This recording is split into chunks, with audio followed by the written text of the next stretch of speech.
Hello दोस्तों, कैसे हो आप सब। Welcome back to job university. मैं हूं प्रकाश। अगर आपने इंजीनियरिंग की हुई है, बीटेक किया हुआ है, तो यहाँ आपके लिए बहुत बड़ी अपॉर्चुनिटी मैं लेकर आया हूँ। ये अपॉर्चुनिटी निकली हुई है इसरो की तरफ से, यानी कि इंडियन स्पेस रिसर्च ऑर्गेनाइजेशन की तरफ से। सिलेक्शन के बाद आप साइंटिस्ट या इंजीनियर के पोस्ट में ज्वाइन करोगे।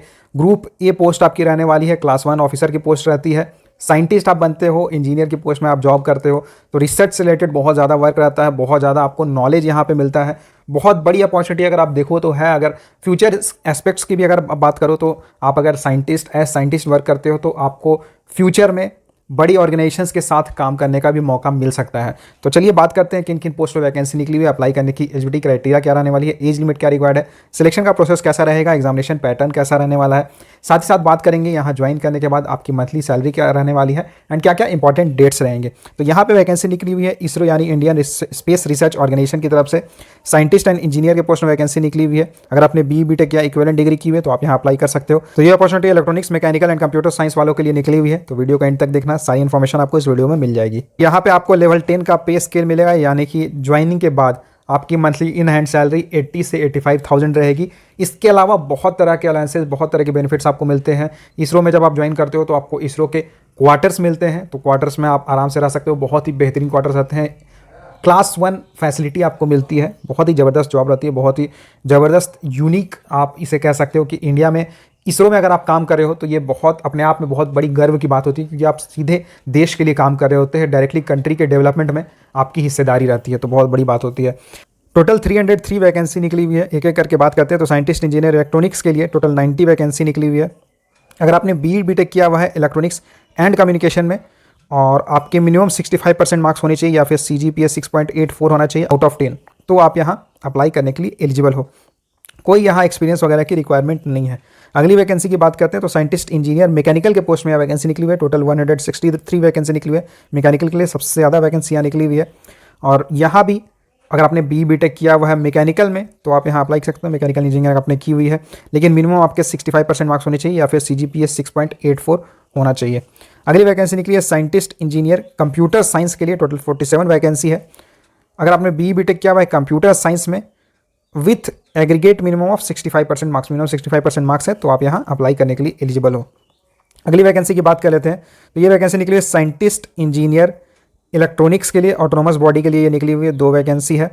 यहाँ पे अगर आपने बीटेक किया हुआ है इलेक्ट्रॉनिक्स एंड कम्युनिकेशन में मिनिमम 65% मार्क्स है, तो आप अप्लाई कर सकते हो। और अगर आपने कंप्यूटर साइंस में बीटेक किया हुआ है और आपके मिनिमम 65% मार्क्स हैं, तो आप scientist engineer computer science autonomous body PRL इस पोस्ट के लिए अप्लाई कर सकते हो। एक ही वैकेंसी निकली हुई है। लेकिन अगर आपने ये कोर्स किया हुआ, अगर आपने इंजीनियरिंग की हुई है और यहाँ अप्लाई करने के लिए एलिजिबल हो, तो अप्लाई ज़रूर कर देना। कई बार ऐसा होता है कि हम सोचते हैं कि वैकेंसी इतनी कम निकली हुई है तो क्या अप्लाई करना चाहिए या नहीं करना चाहिए।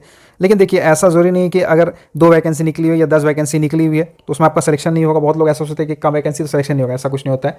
अगर आप अच्छे से तैयारी करते हो तो हो सकता है, अगर आपका लक भी साथ दे तो हो सकता है आपका सिलेक्शन हो जाए, क्योंकि वो कैंडिडेट में मेरिट ढूंढते हैं। अगर आप में वो मेरिट है, अगर आप में वो बात है, तो आपका सिलेक्शन जरूर हो जाएगा। एज की बात कर लेते हैं। तो एज 14 जून 2023 के अनुसार चेक की जाएगी। अप्लाई करने की मैक्सिमम एज 28 ईयर्स है, और अगर आप कैटेगरी में आते हो तो आपको एज में रिलैक्सेशन भी मिलेगा। इंपॉर्टेंट डेट्स की बात कर लेते हैं। तो देखिए, यहाँ पे अप्लाई करने का सारा प्रोसेस ऑनलाइन रहने वाला है। आप डायरेक्टली इसरो की ऑफिशियल वेबसाइट पे विजिट करके अप्लाई कर सकते हो। ऑनलाइन रजिस्ट्रेशन 25 मई से स्टार्ट हो चुकी है। अप्लाई करने की लास्ट डेट 14 जून है, 14 जून है। अगर आप यहाँ अप्लाई करने के लिए एलिजिबल हो, थोड़े भी इंटरेस्टेड हो, तो अप्लाई ज़रूर कर देना, क्योंकि यहाँ पे जो सिलेक्शन का प्रोसेस होता है बहुत ही सिंपल होता है। हालांकि कंपटीशन बहुत टफ है, लेकिन सिलेक्शन का प्रोसेस सिंपल होता है। उसके बारे में मैं आपको आगे बताऊंगा। और अगर आप अप्लाई करना चाहते हो तो आपको 250 रुपीज़ एप्लीकेशन फ़ी पे करना होगा।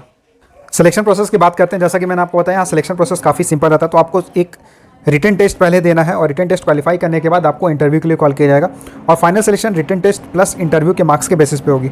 एग्जाम सेंटर्स की बात करते हैं। तो टोटल 11 वेन्यूज़ रहने वाले हैं जहां आपके एग्जामिनेशन सेंटर रहेंगे रिटन टेस्ट के लिए। Ahmedabad, Bangalore, Bhopal, Chennai, Guwahati, Hyderabad, Kolkata, Lucknow, Mumbai, new Delhi and Trivandrum. तो यहाँ जाके आप अपना टेस्ट दे सकते हो। जब आप फॉर्म अप्लाई करोगे उसी समय आपसे ऑप्शन मांग लिया जाएगा कि आप कौन से एग्जामिनेशन सेंटर को, आपकी चॉइस जो भी रहती है वहाँ पे आपको जाके एग्जाम देना होगा, रिटन टेस्ट देना होगा। पेपर पैटर्न की बात कर लेते हैं। तो देखिए, यहाँ पे 2 पार्ट में आपका एग्जाम होगा। Part A and part B दोनों सेम डे में ही होंगे। तो पार्ट ए में आपसे 80 मल्टीपल चॉइस क्वेश्चंस पूछे जाएंगे। हर क्वेश्चन 1 मार्क्स का होगा, एंड यहाँ 1/3 नेगेटिव मार्किंग भी रहेगी। पार्ट बी की बात करें तो पार्ट बी में या पार्ट ए जो होगा ये आपके एरिया डिसिप्लिन से होगा, यानी कि जैसे आपने इलेक्ट्रॉनिक्स से अगर आप अप्लाई कर रहे हो तो इलेक्ट्रॉनिक्स एंड कम्युनिकेशन से क्वेश्चंस पूछेंगे, कंप्यूटर साइंस के लिए अप्लाई कर रहे हो तो कंप्यूटर साइंस से रिलेटेड क्वेश्चन पूछेंगे, मैकेनिकल के पोस्ट में अगर आप अप्लाई कर रहे हो तो मैकेनिकल रिलेटेड जो सब्जेक्ट्स है उससे क्वेश्चन पूछेंगे। और जो पार्ट बी होने वाला है इसमें भी आपसे मल्टीपल चॉइस क्वेश्चन पूछेंगे, 15 मल्टीपल चॉइस क्वेश्चन पूछे जाएंगे एंड इसमें से जो 20 मार्क्स का होगा टोटल, यहाँ कोई नेगेटिव मार्किंग नहीं रहने वाली है। तो numerical reasoning, logical reasoning, diagrammatic reasoning, abstract reasoning and deductive reasoning, इनसे क्वेश्चंस पूछे जाएंगे। इस सेक्शन को क्वालिफाई करने के बाद यानी कि रिटन टेस्ट को क्वालिफाई करने के बाद आपको इंटरव्यू के लिए कॉल किया जाएगा और इंटरव्यू के लिए 1:5 के रेशियो में कॉल किया जाएगा। क्वालिफाइंग क्राइटेरिया देखिए, यहाँ जो आप एग्ज़ाम दोगे उसमें आपको मिनिमम एक परसेंटेज स्कोर करना होगा। जैसे रिटन टेस्ट में हर सेक्शन में आपको मिनिमम 50% मार्क्स स्कोर करना होगा अगर आप अनरिजर्व कैटेगरी में आते हो। रिजर्व कैटेगरी कैंडिडेट्स को मिनिमम 40% मार्क्स हर सेक्शन में स्कोर करना होगा। और इंटरव्यू में भी आपको, अगर आप रिजर्व कैटेगरी में अनरिजर्व कैटेगरी में हो तो आपको 50 मार्क्स स्कोर करना होगा out of 100 marks. Interview 100 marks का रहने वाला है। एंड अगर आप रिजर्व कैटेगरी में आते हो, रिजर्व कैंडिडेट हो, तो आपको out of 100 marks minimum 40 marks score करना होगा। ओवरऑल अगर बात करें तो ओवरऑल रिटन प्लस इंटरव्यू मिलाकर आपको मिनिमम 60% मार्क्स स्कोर करना होगा एंड अनरिजर्व वालों को मिनिमम 50% मार्क्स स्कोर करना होगा ओवरऑल। फाइनल सिलेक्शन की बात करें तो देखिए, जो मेरिट लिस्ट बनेगी ये आपके रिटन टेस्ट प्लस इंटरव्यू के मार्क्स के बेसिस बनेगी और रिटन को 50% का वेटेज दिया जाएगा एंड इंटरव्यू को भी 50% का वेटेज दिया जाएगा। सैलरी की बात कर लेते हैं तो ये देखिए, यहाँ पे लेवल 10 का पे स्केल आपको मिलता है तो आपकी बेसिक 56,100 रहेगी। लेकिन बेसिक पे के अलावा बहुत सारे अलाउंसेस यहाँ पे आपको मिलते हैं, बहुत सारे पर्क्स मिलते हैं, जैसे कि यहाँ पे सारी चीज़ें मैंने मेंशन की हुई है। डीएनएस अलाउंस मिल जाता है, हाउस रेंट अलाउंस मिलता है। हाउस रेंट अलाउंस आपको मिलेगा अगर आप क्वार्टर्स नहीं लेते हो, क्वार्टर अगर आप लोगे तो फिर एचआरए आपको नहीं मिलता है। ट्रांसपोर्ट अलाउंस मिलता है। इसके अलावा एनपीएस की फैसिलिटी आपको मिलती है, मेडिकल फैसिलिटीज़ मिलती है आपके लिए एंड आपके डिपेंडेंट फैमिली मेंबर्स के लिए। सब्सिडाइज रेट पे आपको कैंटीन वगैरह की फैसिलिटी मिल जाती है। कैंटीन मतलब वो नॉर्मल कैंटीन नहीं है जिसमें खाना खाते हो। कैंटीन का मतलब हुआ कि बड़ी बड़ी चीज़ें, घर के जो अप्लायंसेज होते हैं, इलेक्ट्रॉनिक चीज़ें होती है या फिर आपको कपड़े वगैरह लेने हैं, मतलब हर तरह की चीज़ें कैंटीन में मिल जाती है आपको। कैंटीन समझ लो कि एक तरह का मॉल हो गया। आपको कार लेना है, आपको बाइक लेना, सारी चीज़ें वहाँ मिल जाएगी और बहुत ही सब्सिडाइज रेट में मिलती है। यानी कि जैसे होता क्या है कि जो भी चीज़ें होती है ना, जो भी चीज़ सपोज आप कार खरीदते हो तो उसमें बहुत ज़्यादा टैक्स आपको गवर्नमेंट को पे करना होता है। लेकिन वहीं अगर आप कैंटीन से चीज़ें लेते हो तो आपको जो आप यहाँ पे टैक्स पे करते हो गवर्नमेंट को, वो काफ़ी कम रहता है। तो उसके कारण बहुत ही कम प्राइस में आपको काफ़ी अच्छी चीज़ें, सारी चीज़ें मिल जाती है। तो ये बहुत बड़ी फैसिलिटी यहाँ आपको मिल जाती है कैंटीन की। देन लिमिटेड क्वार्टर्स फैसिलिटी मिलती है, यानी कि जैसे कि मैंने आपको बताया क्वार्टर फैसिलिटी रहती है, लेकिन क्वार्टर्स लिमिटेड रहते हैं। तो कुछ लोकेशंस में क्वार्टर मिल जाते हैं, कुछ लोकेशंस में क्वार्टर नहीं मिलते हैं। लीव ट्रैवल कंसेशन एलटीसी आपको मिलता है। ग्रुप इंश्योरेंस की फैसिलिटी रहती है। हाउस बिल्डिंग एडवांस आप ले सकते हो, यानी कि एक तरह का होम लोन, आपको होम लोन ले सकते हो। और भी कई तरह की फैसिलिटीज़ आपको मिल जाती है। तो बहुत ही बेहतरीन जॉब है। आगे भी अगर आप देखोगे फ्यूचर काफ़ी सिक्योर रहता है एक बार आपका सिलेक्शन यहाँ हो जाए तो। देखिए, यहाँ ऑल इंडिया कैंडिडेट्स अप्लाई करने के लिए एलिजिबल है। मेल फीमेल दोनों ही अप्लाई करने के लिए एलिजिबल है। इस नोटिफिकेशन की पीडीएफ मैंने टेलीग्राम चैनल पे डाली हुई है। टेलीग्राम चैनल की लिंक आपको डिस्क्रिप्शन बॉक्स में मिल जाएगी, तो आप वहाँ जाके नोटिफिकेशन पूरी देख सकते हो। और साथ ही साथ अगर आप यहाँ अप्लाई करना चाहते हो तो आप डायरेक्टली इसरो की वेबसाइट पे जाके विजिट कर सकते हो एंड आप वहाँ से डायरेक्टली अप्लाई कर सकते हो। इंपॉर्टेंट डेट्स मैं आपको फिर से बता दे रहा हूँ। ऑनलाइन रजिस्ट्रेशन स्टार्ट हो चुकी है। अप्लाई करने की लास्ट डेट 14 जून रहने वाली है एंड एप्लीकेशन फ़ी पे करने की लास्ट डेट 16 जून है।